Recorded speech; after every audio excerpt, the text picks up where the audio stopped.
Bismillahirrahmanirrahim. Assalamualaikum warahmatullahi wabarakatuh. Pada kesempatan ini kita akan membahas tentang fase dan solubility atau tentang fase dan kelarutan suatu elemen logam. Adapun tujuan kita pada kesempatan kali ini adalah siswa dapat menjelaskan dengan tulisan tangan atau secara tulis apa yang dimaksud dengan definisi fase dan solubility.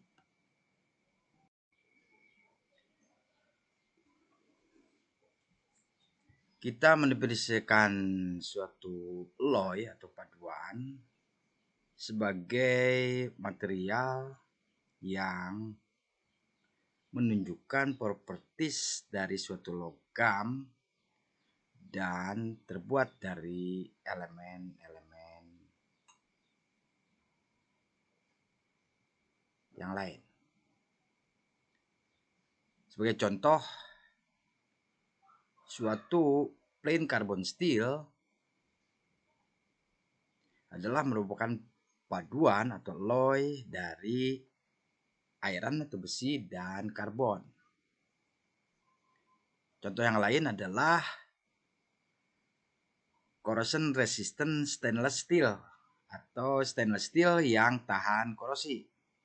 Merupakan paduan baja yang biasanya terdiri dari iron atau Fe, karbon, kromium, nikel, dan elemen-elemen yang lain. Sama halnya, terdapat juga paduan-paduan yang menjadi dasarnya logam yang lain, misalnya aluminium,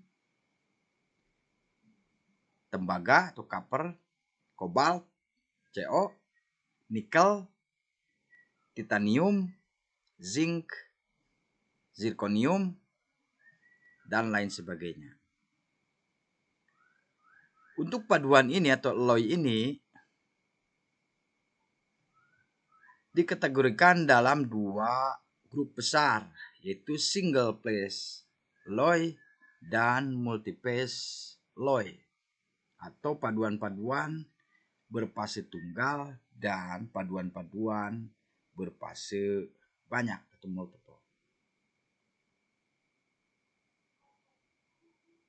Fase dapat didefinisikan sebagai sembarang bagian ataupun keseluruhannya dari suatu sistem yang secara fisik seragam atau homogen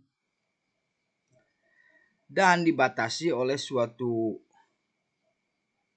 batas permukaan yang memisahkan fase tersebut dari porsi yang lain.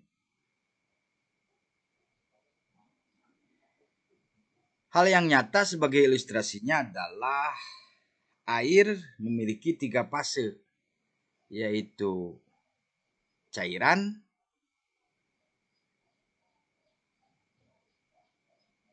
ice solid atau padatan es, atau es beku, solid ice, dan uap. Itu merupakan gambaran dari fase secara umum. Sebuah fase memiliki karakteristik berikut. Pertama, memiliki struktur yang sama atau memiliki susunan atom yang sama di keseluruhannya. Yang kedua,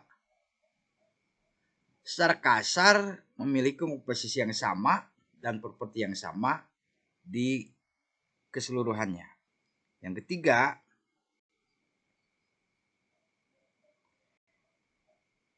suatu interface tertentu antara fase dan sekitarnya atau surroundingnya jelas terlihat. Jadi misalnya fase solid dan fase liquid jelas ada batas interface yang jelas. Sebagai ilustrasi,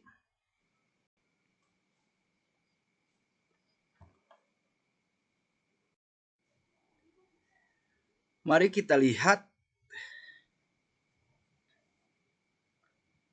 apa yang dimaksud dengan fase dan solubilitas atau kelarutan.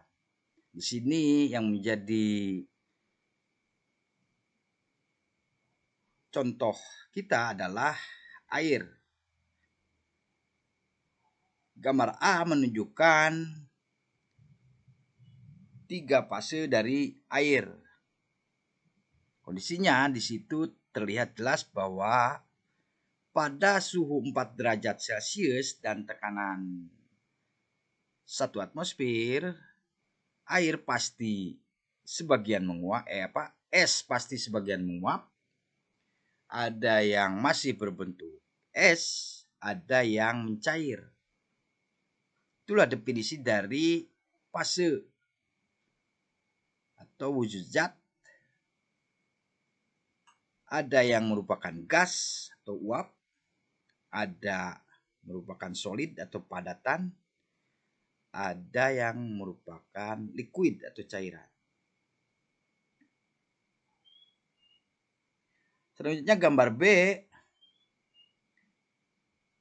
menunjukkan solubilitas, di mana di situ ditunjukkan bahwa air dan alkohol dicampur kemudian diaduk dan ternyata menunjukkan unlimited solubility atau air dan alkohol menyatu secara penuh.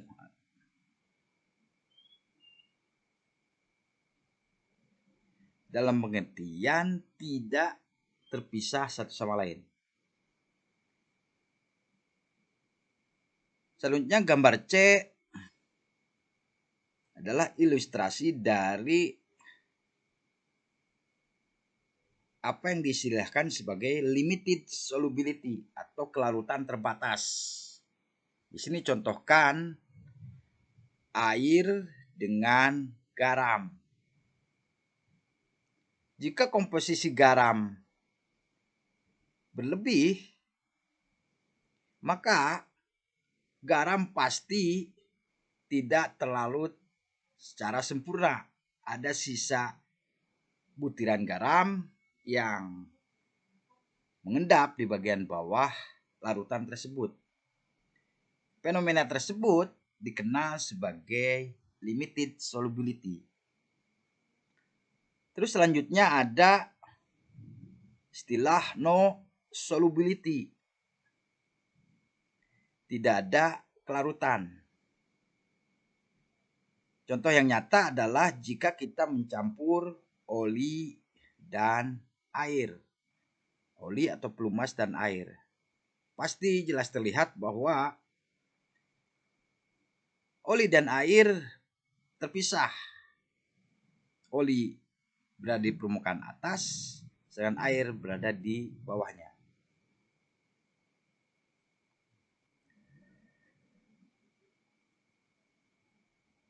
Berikut adalah ilustrasi lain dari unlimited solubility.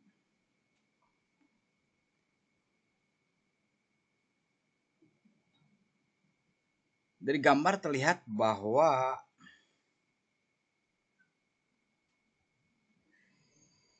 gambar A menunjukkan bahwa jika kita mencampur liquid copper atau tembaga cair dengan liquid nikel atau nikel cair, maka keduanya pasti terlarut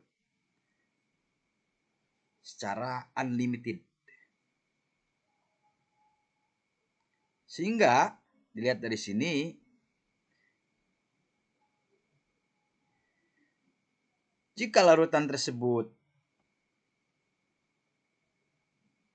membentuk suatu padatan, maka paduan tembaga nikel akan menunjukkan solubilitas yang sempurna, di mana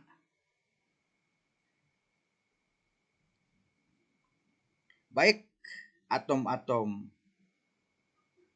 tembaga ataupun nikel akan menempati posisi-posisi lattice secara random dan proporsional. Sini terlihat bahwa bulatan-bulatan berwarna coklat merupakan copper atau tembaga, dan bulatan-bulatan abu-abu merupakan representasi dari atom nikel.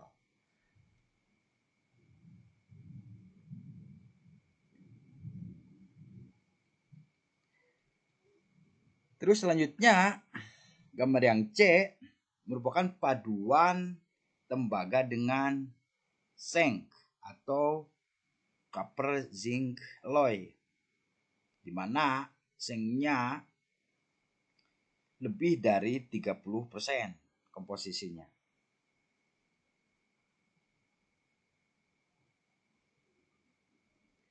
Hal tersebut akan membentuk fase kedua atau second phase yang bagian tengah ini, yang struktur kristalnya berbeda dengan bagian yang tengah ini berbeda dengan sekitarnya yang mengitarinya. Bagian yang tengah atau compound of CuNZn itu merupakan ilustrasi dari bahwa paduan tembaga dan zinc bukanlah merupakan paduan yang memiliki karakter sebagai unlimited solubility, tapi merupakan atau termasuk ke dalam limited solubility, sehingga fasenya pasti terdapat atau lebih dari satu fase.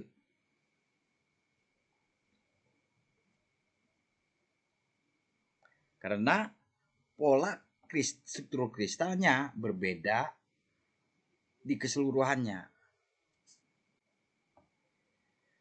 Akan tetapi harus diingat atau dicamkan bahwa solid solution atau campuran padatan itu bukanlah suatu mixture.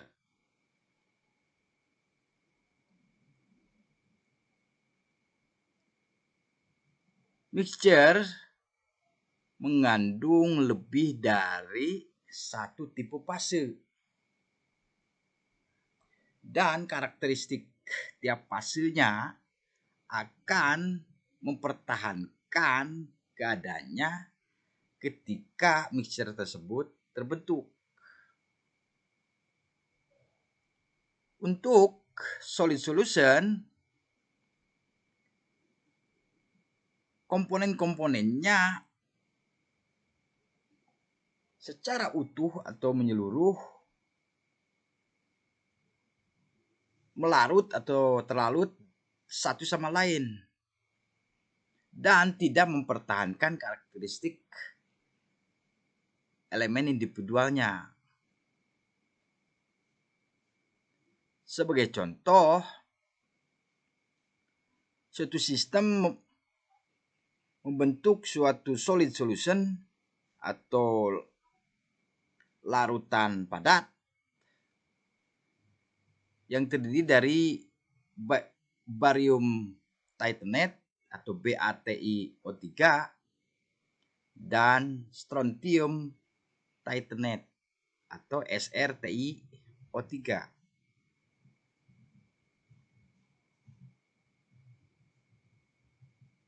Kedua elemen tersebut atau kedua senyawa tersebut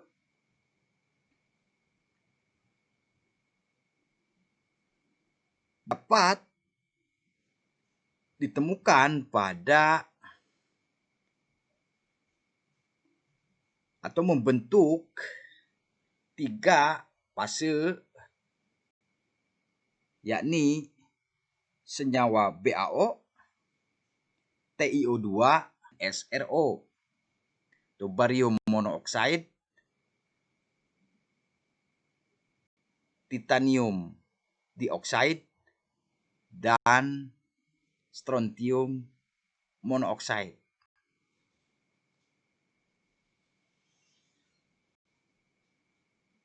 Kita menggunakan solid solution dari barium titanate dan strontium titanate dan oksida yang lain untuk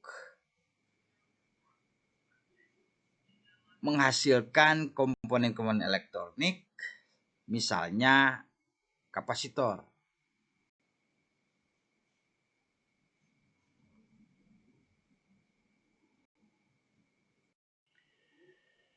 Demikian apa-apa yang bisa saya sampaikan. Semoga bermanfaat dan menambah pemahaman tentang hal-hal yang terkait secara berjenjang terhadap ilmu bahan secara umum. Billahi taufiq wal hidayah. Assalamualaikum warahmatullahi wabarakatuh.